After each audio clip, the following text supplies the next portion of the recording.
Assalamu alaikum la team amateur, j'espère que vous allez bien. Votre début dans un instant.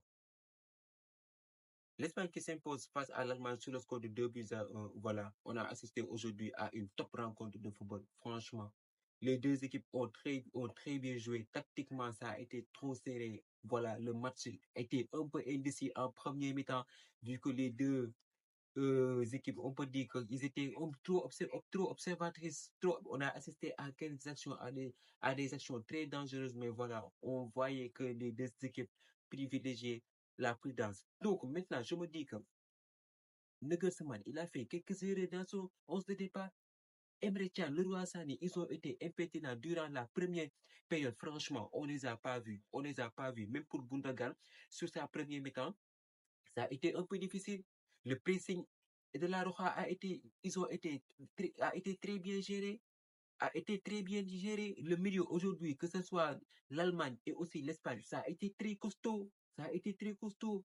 Voilà. Donc, l'Allemagne n'a pas eu sa projection habituelle qu'il a eu lors des matchs précédents qui, pour moi, Gundogan était le joueur qui portait le ballon vers le bas, qui servait sur le côté à l'image de Jamal Musiala et de Bruce. Mais pourquoi, moi je me demande, Nagelsmann, aujourd'hui, pourquoi il n'a pas fait démarrer Florian Wirtz?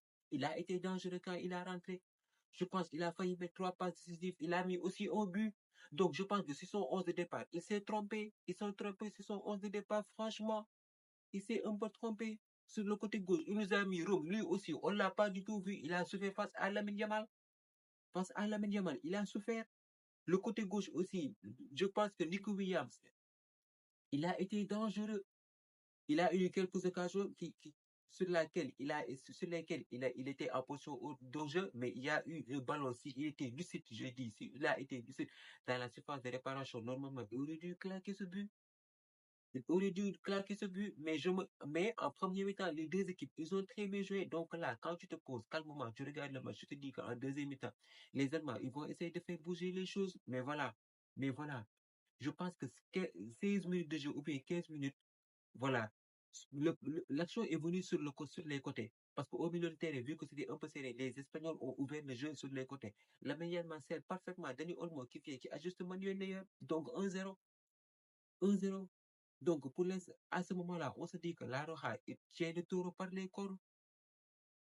Et logiquement, quand le match a redémarré, l'Allemagne a posé le pied sur le ballon, vu que c'est à eux d'égaliser.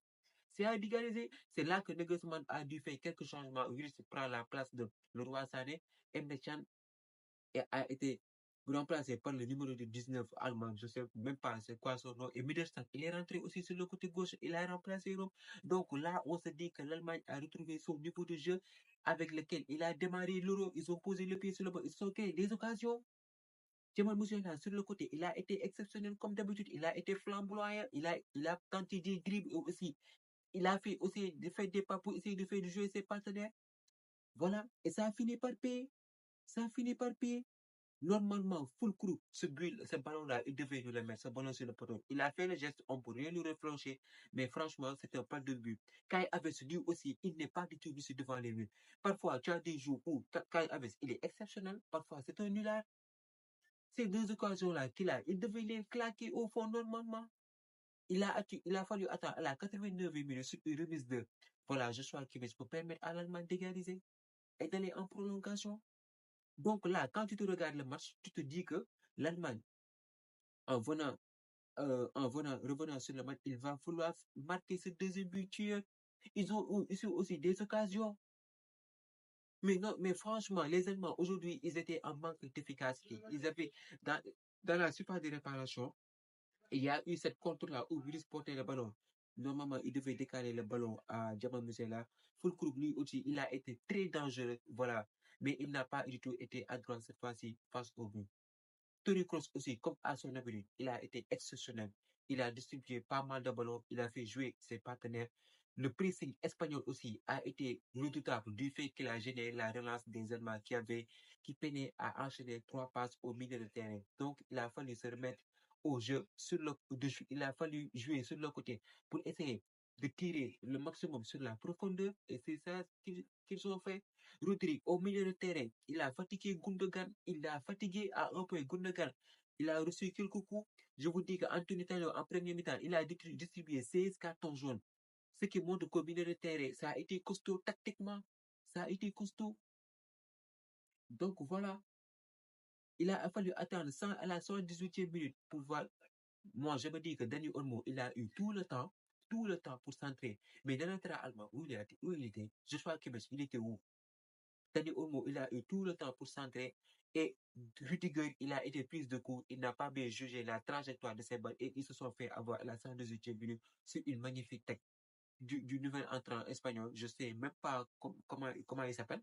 Voilà. Il crucifie l'Allemagne à la 118e minute. À la 118e minute, l'Allemagne est crucifié.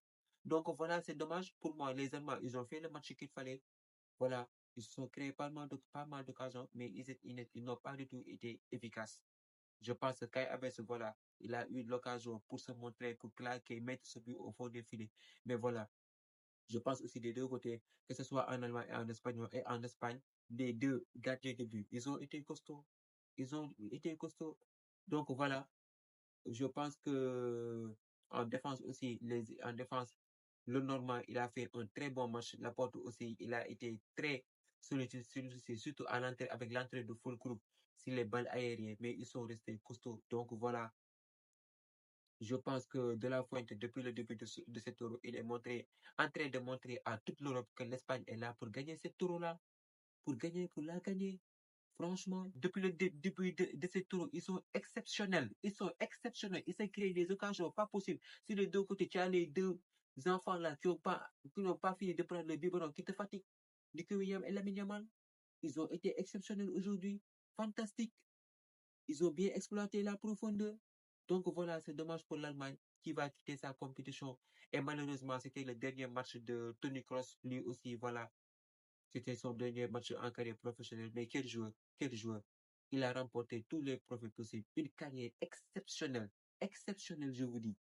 Que ce soit au Real Madrid, il a été là-bas, voilà, un petit gangster qui a fatigué tous les championnats espagnols et aussi en Champions League. Voilà. C'est dommage qu'il quitte par la petite porte. Mais voilà, c'est la loi du football. Et l'Espagne aujourd'hui a été plus fort que l'Allemagne. Donc, chapeau à.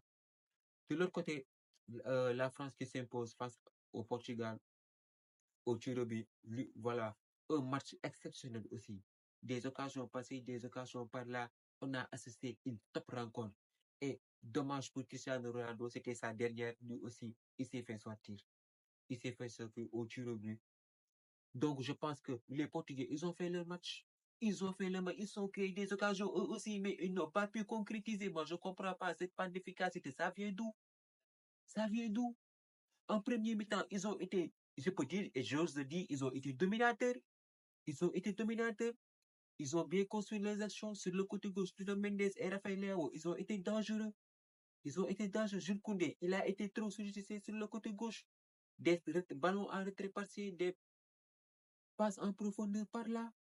Donc, je me dis que les Portugais, normalement, ils devaient claquer un but en premier mi-temps. Ils ont tenté 7 tirs, je vous dis. 7 tirs, dont 2 cadrés. Les Français aussi, voilà, ils ont profité des contre-attaques à un moment donné, vu que pour ceux qui ont regardé le match, vous avez vu Deschamps se plaindre parce que tactiquement, ça n'allait pas. Tactiquement, ça n'allait pas. Il voulait que quand Marie-Médian a le ballon, qu'il puisse exploiter la profondeur sur Kylian Mbappé pour qu'il y ait beaucoup plus d'explosivité. Mais Paulinho, je vous dis qu'au milieu de terrain, il a cassé toutes les actions, il a été extraordinaire. Il a été extraordinaire, je vous dis. Voilà, il a délivré une top rencontre de football. Franchement, je comprends pourquoi le Bayern est allé le chercher à Fulham. Derrière aussi, c'était Kosso. Mais vous avez vu le match de Pep, 41 ans, je vous dis, il fallait des accélérations, récupérer des ballons pour quelqu'un qui a 41 ans. Voilà.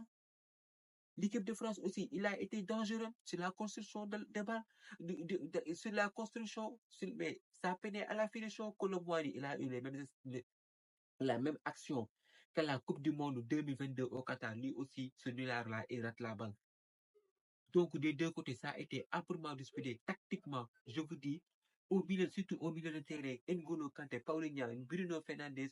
Voilà, Ça a été costaud. Bruno Fernandes, à un moment donné, sur une passe en profondeur de Joao Félix, Joao Cancelo, normalement, il devait claquer ce but, mais que dire de Mike Maignan? Il a été sensationnel. Il a permis à cette équipe de France de rester en vie, notamment sur ce tir de Vitinha qui, pour moi, normalement, ça devrait être but. Donc, les Portugais, à mon humble avis, ils ont eu des occasions pour pouvoir tuer cette rencontre. Ils ont eu 16 corners durant toute la rencontre. Ils ont poussé les Français dans le dernier retranchement. Voilà. Ils ont dû aller en prolongation et au tir pour pouvoir se départager. Mais voilà. Quand je vous dis que c'était une passation de pouvoir entre Cristiano Ronaldo et Mbappé, en voilà la preuve. Joao Félix, il débarque de nulle part, il vient et rate le tir au but décisif. Il a été le troisième tireur. Ses coéquipiers ont assuré ce nulard-là. Il est venu, il a raté. Il a mal tiré de son penalty. Mais mon gars, calme-toi et cadre la balle, s'il te plaît. Au moins, cadre. Voilà, il vient frapper cette balle sur le poteau. Les Français, ils ont réussi tout leur ballon, tout le tir au but, ils ont raté. Malheureusement, Diogo Costa, qui a été le sauveur face à la Slovénie, il ne sait pas gérer. Les Français ont assuré le penalty. Et voilà, donc, ils sont en demi-finale. Cristiano Ronaldo se fait sortir en quart de finale de l'Euro. C'était sa dernière compétition, je pense. Il n'a encore rien dit. On va voir ce qui va se passer dans les prochains jeux, mais je pense que c'était son dernier Euro. Franchement, c'est dommage. C'est dommage pour lui. C'est dommage pour lui. Les Portugais, je pense qu'ils avaient les arguments pour pouvoir s'imposer dans ce match. Ils ont eu de très nombreuses occasions en fin de match, en fin de prolongation. Normalement, Nuno Mendes, il devait claquer ce but-là. Il devait le claquer. Mais voilà, c'est la loi du football. Cristiano Ronaldo quitte sa compétition sur un groupe très amer. C'était son dernier Euro avec l'équipe portugaise. Donc, il n'a pas pu aller loin. Il espérait peut-être les demi-finales. Mais voilà, c'est la loi du sport. Cristiano Ronaldo et Toni Kroos, voilà, ils vont. Toni Kroos qui va raccrocher les crampons pour Cristiano Ronaldo, on ne sait pas. On ne sait pas. Il est toujours en activité. On va voir ce que ça va donner avec l'équipe portugaise. Mais franchement, aujourd'hui, on a vécu des top rencontres de football.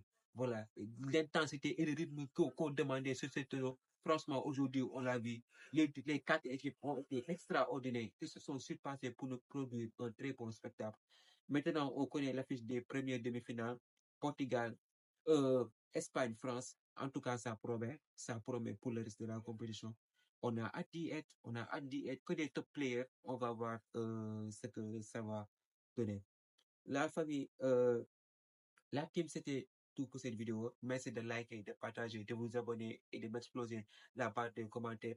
On se donne rendez-vous très prochainement pour une nouvelle vidéo. D'ici là, portez-vous bien. Ciao.